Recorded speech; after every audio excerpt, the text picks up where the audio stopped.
হযরত ফাতেমা রাদিয়াল্লাহু তাআলা আনহা বলেন, ও আমার প্রাণের স্বামী, আর একটা কথা হলো, যে সময় আমার ইন্তেকাল হয়ে যাবে, যে সময় আমার মরণ হয়ে যাবে গো, আমার লাশটা রাইতের মধ্যে আপনি দাফন করে দিয়েন। সুবহানাল্লাহ। ও মা বোনেরা গো, সুন্দর করে ভালো করে শোনেন। হযরত ফাতেমা রাদিয়াল্লাহু তাআলা আনহা বলেন, ও আমার প্রাণের স্বামী আলী, আমার প্রাণের স্বামী, যে সময় আমার ইন্তেকাল হয়ে যাবে, আমার জন্য সকালের অপেক্ষা করার দরকার নাই। কারণ আমি জানি আমার তো রাতের আগে আমার ইন্তেকাল হবে।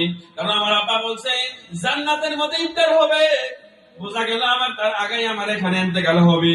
গতিকে আমার মাটিটা আপনি রাইতের মধ্যে দিয়ে দেবেন, বেশি মানুষের জানানো দরকার নাই। হযরত আলী রাদিয়াল্লাহু তাআলা আনহু বলেন, ফাতেমা তুমি এরকম কিরকম কথা বললা?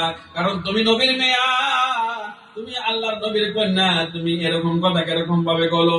তোমার ইন্তেকাল হওয়ার পরে হাজার হাজার সাহাবারা আসবে, হাজার হাজার মানুষ জানাজার জন্য আসবে। মা ফাতেমা রাদিয়াল্লাহু তাআলা আনহা বলেন, না, এরকম কোনো দরকার নাই। কারণ আমি দুনিয়ার জীবিত থাকতে কোনোদিন আমি পর্দার খেলাপ করি নাই, কোনোদিন পর্দার খেলাপ করি নাই, আমি কোনোদিন বেপরদা চলি নাই। আজকে আমি ইন্তেকাল হয়ে যাব, ইন্তেকাল হওয়ার পরে মানুষের আমার চেহারা দেখতে পারবে না, ঢাকা থাকবে, আমার রং দেখতে পারবে না, কিন্তু মানুষে দেখবে ফাতেমা মোটা ছিল না কাবু ছিল, ফাতেমা লম্বা ছিল না কাবু ছিল। ও আমার স্বামী গো,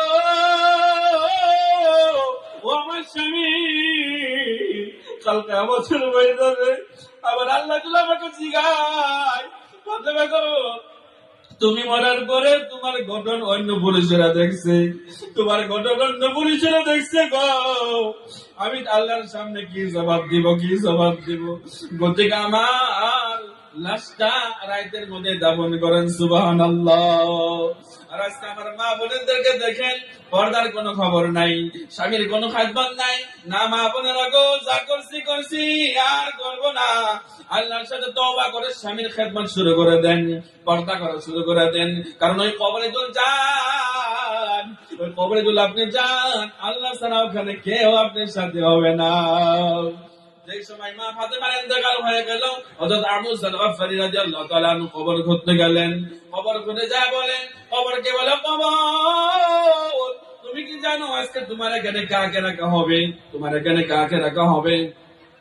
দো জাহানের সরদার মুহাম্মদ সাল্লাল্লাহু আলাইহি ওয়াসাল্লাম কন্যাকে রাখা হবে। কবর দেখুন আওয়াজ নাই। আবার বলা, কবর তুমি কি জানো তোমার এখানে কাকে রাখা হবে? ইমাম হাসান হুসাইনের মাকে রাখা হবে। কবর দেখুন আওয়াজ নাই। আবার বলা, কবর তুমি কি জানো তোমার এখানে কাকে রাখা হবে? আলীর বিবিকে রাখা হবে। কবর দেখুন আওয়াজ নাই। আবার বলা, কবর তুমি কি জানো তোমার এখানে কাকে রাখা হবে? জান্নাতে মহিলাদের সরদারনি মা ফাতেমাকে রাখা হবে।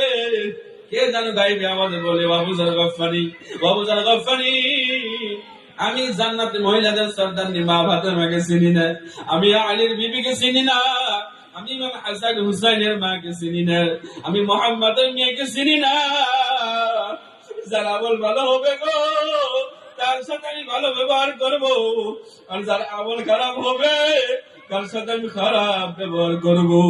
ও মা বোনেরা গো, ও ভাইরা, বন্ধুরা আমার, নবীর মেয়ে হয়ে জান্নাতে মহিলাদের সরদারনি হয়ে কবরে জায়গা পায় না, কবরে জায়গা পায় না। সেই জন্য কবরে যাওয়াই লাগবে, কোনো উপায় নাই। যা কিছু বাকি দিন আছে আমরা নেক আমল করে যাবো ইনশাআল্লাহ। করবো তো ইনশাআল্লাহ, কি কর কে নেক আমল করবেন ইনশাআল্লাহ, তুলে দেয় ইনশাআল্লাহ।